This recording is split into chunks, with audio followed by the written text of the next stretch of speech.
Hello दोस्तों, नमस्कार। मैं सुमित महेश्वरी आप सभी का स्वागत करता हूं आपके अपने YouTube channel ours computer classes में। फ्रेंड्स, लास्ट टाइम हमने एक्सेल सीरीज के अंदर 6 नंबर क्वेश्चन को डिस्कस किया था, तो आज हम 6 नंबर क्वेश्चन को एग्जाम के पर्पज से डिस्कस करने जा रहे हैं। तो आइए फ्रेंड्स, बिना देरी किए बढ़ते हैं हमारी आज की क्लास की ओर। 6 नंबर क्वेश्चन को एग्जाम के पर्पज से डिस्कस करने के लिए हम यहाँ पर एक टेक्स्ट बुक्स को ड्रॉ कर लेते हैं। आइए फर्स्ट नंबर क्वेश्चन को सोल्व आउट करते हैं। फर्स्ट नंबर क्वेश्चन गिवन है, write the formula using the cell the reference to calculate total amount of each product. First number question में हमें क्या करना है, टोटल अमाउंट को कैलकुलेट करना है ईच प्रोडक्ट के लिए। तो देखिएगा, सबसे पहले हम यहाँ टाइप करेंगे solution number first, then just brief description type करनी है, calculation of total amount of each product is. Then friends देखिएगा, जैसा कि हम जानते हैं कि जो हमें फंक्शन अप्लाई करना है या फॉर्मूला अप्लाई करना है वो हमें D2 सेल के अंदर अप्लाई करना है।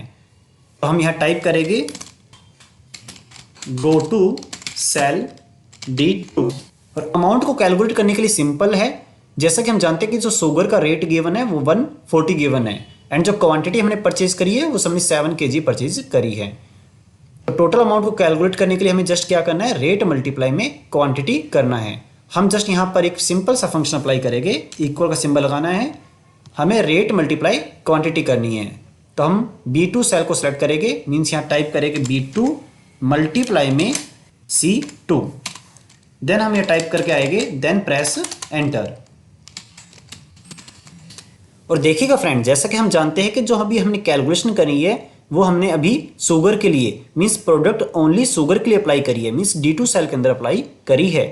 और जो हमें कैलकुलेशन करनी है वो हमें सभी प्रोडक्ट के लिए करनी है। तो हम 1 बाय 1 कैलकुलेशन करने की बजाय हमें क्या करना है, D2 सेल को ड्रैग करवाना है D5 सेल तक।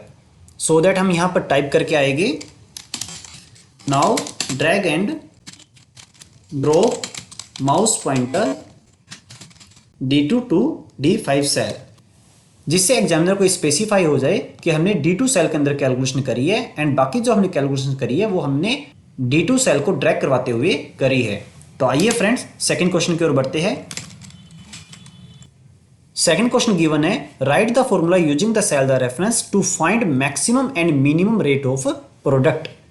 हमें क्या करना है, रेट वाले कॉलम में हमें चेक करना है कि कौन सा रेट सबसे मैक्सिमम है एंड कौन सा रेट सबसे मिनिमम है। तो आइए जस्ट हम यहां पर ब्रीफ डिस्क्रिप्शन टाइप करेंगे,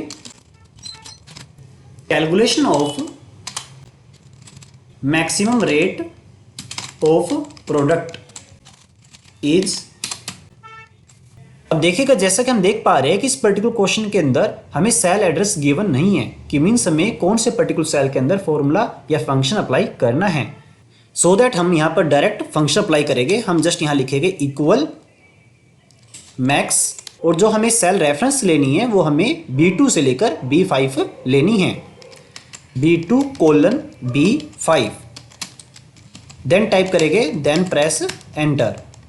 आइए फ्रेंड्स, अब हम मिनिमम रेट ऑफ प्रोडक्ट को कैलकुलेट करते हैं। जस्ट हम यहां पर टाइप करके आएंगे,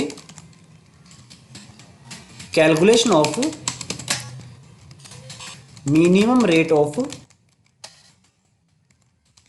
प्रोडक्ट इज। अब हमें मिनिमम रेट ऑफ प्रोडक्ट को कैलकुलेट करने के लिए जो फंक्शन अप्लाई करना है वो जस्ट हमें टाइप करना है mean, equal mean bracket start, और जो हमें सेल रेफरेंस लेनी है वो हमें क्या लेनी है, B2 से लेकर B5 लेनी है। हम यहां टाइप करेंगे B2 colon B5, then press enter.